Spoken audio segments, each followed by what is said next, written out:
Okay, so I did a video on hand sewing, and I'm not sure it was properly done. So I am doing another video to show how we do a straight stitch and also some hemming, right? Because most people, they whenever they hem, it does not look that great. It's usually you're able to see the thread on the other side very pronounced. And while you may see the thread, but it should not be very pronounced.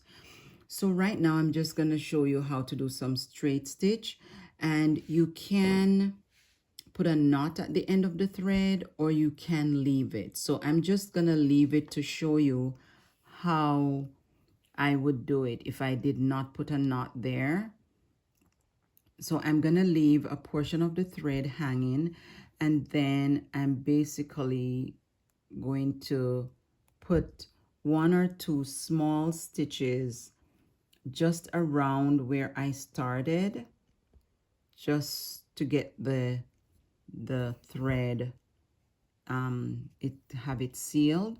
So now I can tug on it and it's not moving, so I know that it is secured. And that's what I wanted. Okay, so I have two pieces of material that I'm sewing together. If you're sewing two pieces of material, then you might not worry that much about a right side and a wrong side, because when you're done sewing, you will open it, and I will show it to you when I'm done. However, if you are just doing one material, then you will have a right side and a wrong side. So here we go. You're trying your best to get the stitches to look similar to the one you would do on the sewing machine. So I have doubled the thread just because I want you to have a better idea. You want you to see it properly.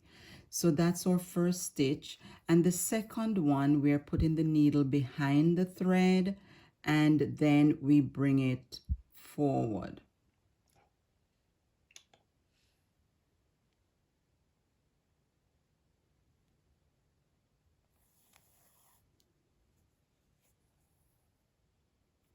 So there we go. And again, behind the thread and bring it forward.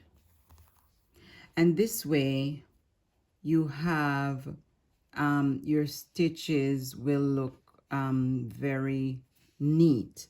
Okay, I don't have a line, but you can make a line so that you get yours nice and neat.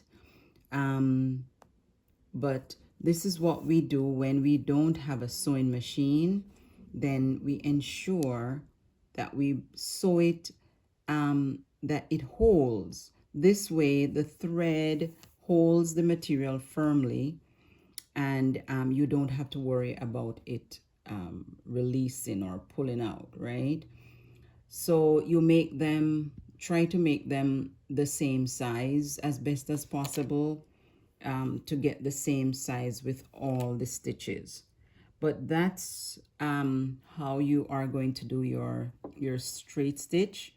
And I'm doing it slowly because I'm showing it to you, but normally I would go much faster than that, right?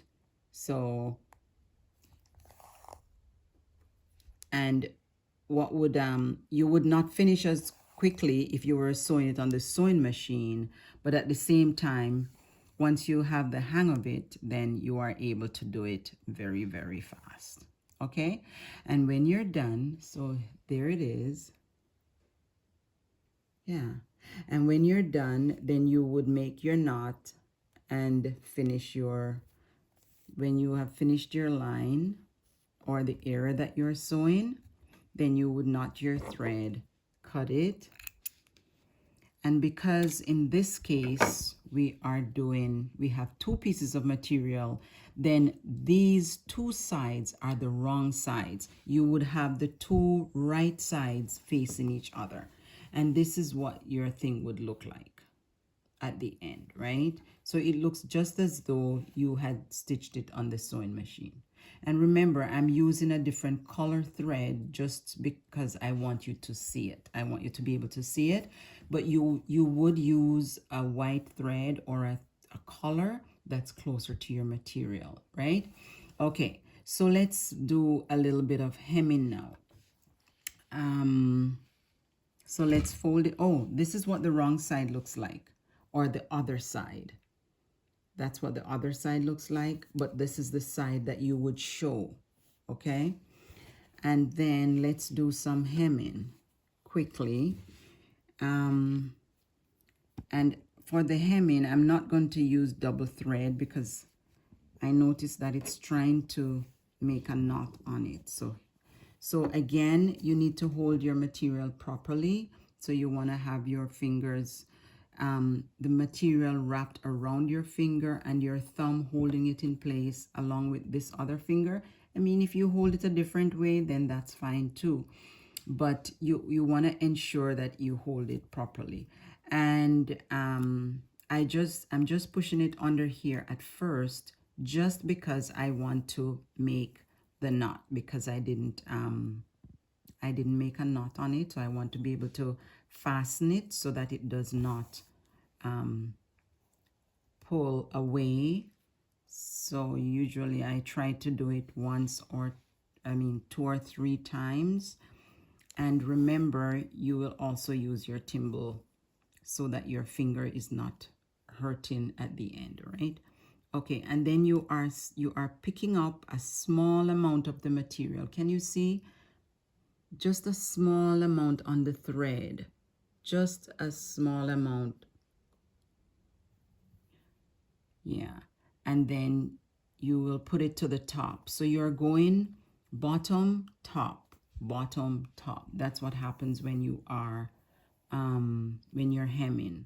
So bottom, you pick up just a small amount of the thread at the bottom, and then you go to the top. Again, just a small amount of thread at the bottom, and then you go to the top. And on this side, can you see? You're barely seeing the orange. So these are the stitches that I've made. And even though this is white with orange and I picked up the white material, you are not seeing it. However, what many persons are accustomed to doing is this. When you see someone, like maybe they hemmed a pants that was too long and they cut it, then this is what you're seeing when you when someone's not doing it properly. So it's the same stitch on this side, but you are seeing it very pronounced on the right side. So we don't want to have it this way. We want to have it where you are barely seeing the stitches that were made. Okay, and the way to do that is just be careful when you're taking up the material on this side by just picking up just a little bit on your needle. All right, I hope this was helpful, and happy hand sewing. Bye.